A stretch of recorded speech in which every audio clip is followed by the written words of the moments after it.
Next guy we're going to take a look at here is going to be a tight end, a guy that I've really, really liked the second I turned on the film with him, and that's going to be Reiman.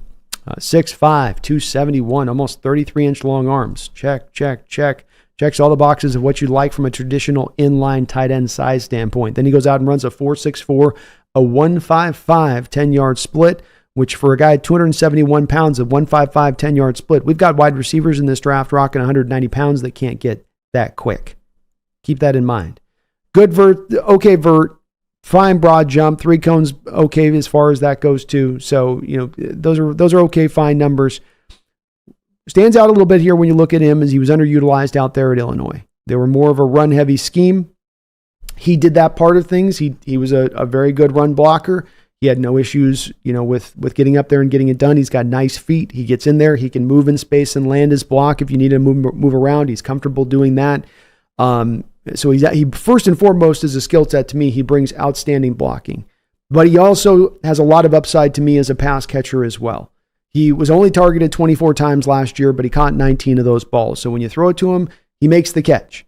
I think he's definitely at his best blocking, but I think there's some upside to him there as a pass catcher where it's just not his fault that maybe necessarily the quarterback play wasn't the best and the offense wasn't really trying to feature pass catchers at all. I mean, who's the Illinois wide receiver that you're aware of in this draft? Who's even being talked about as being draftable, right? And that's, is that a lack of talent? Maybe it's just lack of talent, but it's also a lack of, you just don't feature that position as much. So wasn't asked to do it. They also had an H-back guy there that they like to throw the ball to a lot, which also removes some of his attempted targets. But when you watched him on tape, he's getting open sitting down the zone. He's making those contested catches that you need from the tight end after you're sitting in zone and you're taking the immediate contact after the catch. And he's holding on, bringing it in, and still completing it through. So a guy that I think may dip in his draft a little, also may vault a little bit. He might become a little bit like I've called him the little bit of the Luke Musgrave of this draft, whereas Luke was more of the pass catching guy that wasn't the best of blockers, but gave you this insane upside as far as the pass catcher goes. Maybe he gives you kind of the